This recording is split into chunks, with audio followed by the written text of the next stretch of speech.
নমস্কার, কেমন আছেন সবাই? আমি রূপা আপনাদের সাথে আবার একটা রান্নার ভিডিও শেয়ার করতে চলে এলাম। দুপুরবেলা ফ্রিজ খুলে দেখলাম ফ্রিজে কিছুটা সলিড চিকেন রাখা ছিল, আর যে পরিমাণ চিকেন ছিল তাতে আমাদের তিনজনের হতো না। তাই আমি ভাবলাম এটা দিয়ে একটু অন্যভাবে কিছু করে নেওয়া যাক। সেজন্য আমি চিকেন থেকে হাড়গুলো এভাবে ছাড়িয়ে নিলাম। এরপর একটা মিক্সির বাটি নিয়ে তাতে আমি চিকেনগুলো দেব।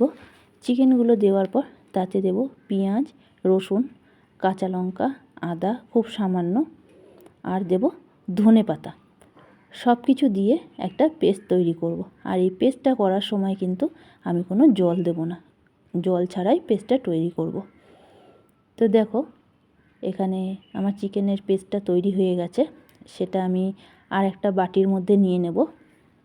বাটির মধ্যে নেওয়ার পর তাতে আমি একে একে দেব নুন, লঙ্কার গুঁড়ো, সামান্য পরিমাণ হলুদ গুঁড়ো, আর ব্রেড ক্রাম্বস ছিল না বলে আমি একটু বেসন দিয়ে ভালোভাবে মেখে নেব। মাখা হয়ে গেলে আমি মিনিট 10 সেটা ঢাকা দিয়ে রেখে দেব। অন্যদিকে আমি একটা কড়াইয়ে তেল গরম হতে দিয়ে তাতে পেঁয়াজ, কাঁচা লঙ্কা, রসুন আর কাজু কিশমিশ একসাথে ভেজে নেব। খুব বেশি ভাজবো না, হালকা বাদামি রং হয়ে এলে সেটা আমি একটা থালায় নিয়ে ছড়িয়ে নেব, ছড়িয়ে ঠান্ডা করতে দেব। সবগুলো তোলা হয়ে গেছে। এরপর এটা আমি ঠান্ডা করতে দিলাম এভাবে ছড়িয়ে। এবার হাতে কিছুটা তেল মেখে নেব, আর চিকেনগুলো এইভাবে অল্প অল্প নিয়ে আমি গোলাকার বানাবো। এই যে একে একে এবার আমি সব বানিয়ে নেব। তো দেখো, গোল শেপে আমার কিন্তু বেশ অনেকগুলোই বানানো হয়ে গেল। এরপর এগুলো গরম তেলে ভাজার পালা।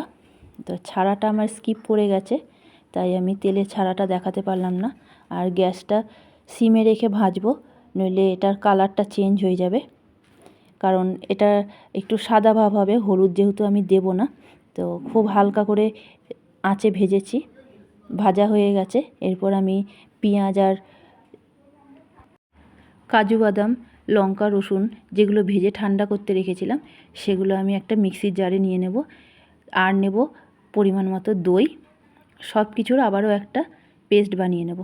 ওদিকে আর একটা কড়াইয়ে তেল গরম হয়ে গেছে, তাতে আমি গোটা গরম মশলা, তেজপাতা, শুকনো লঙ্কা ফোড়ন দেব। এরপরে এই পেস্টটা আমি তেলের মধ্যে দিয়ে দেব। তেলের মধ্যে দিয়ে কিছুক্ষণ নাড়িয়ে নিয়ে তাতে দেব নুন, আর দেব সামান্য পরিমাণ চিনি, জিরে গুঁড়ো, ধনে গুঁড়ো, লঙ্কা গুঁড়ো, আর দেব কসুরি মেথি। সব কিছু দেওয়া হয়ে গেলে আমি ভালো করে কষিয়ে নেব। আর গ্যাসটা আস্তে করে কন্টিনিউ এভাবে নাড়িয়ে যেতে হবে, কারণ যেহেতু কাজু বাদামের পেস্টটা আছে সেই জন্য চারিদিকে ভীষণভাবে ছিটছিল। তো দেখো, আমার মশলা কষা হয়ে গেছে, তেল ছেড়ে দিয়েছে। এরপর আমি ভেজে রাখা চিকেন বলগুলো তাতে দিয়ে দেব। এরপর পরিমাণ মতো জল দেব, যতটা গ্রেভি দরকার ঠিক ততটাই আমি জল দেব। দিয়ে 5 মিনিট ফুটানোর পর তাতে আমি ধনেপাতা কুচি আর লঙ্কা কুচি ওপর থেকে ছড়িয়ে দেব। কিছুক্ষণ পর এটা নামিয়ে নেব। তো চলো, দেখো আমার চিকেন কোফতা রেডি। আমার ভিডিও ভালো লাগলে একটা লাইক, কমেন্ট, শেয়ার অবশ্যই করবেন, যাতে আমি আরও এক ধাপ এগিয়ে যেতে পারি। আর এটা গরম রুটি বা ভাত উভয়ের সাথেই কিন্তু বেশ ভালো লাগে খেতে। আমি আজকে এটা রুটির সাথেই করেছি।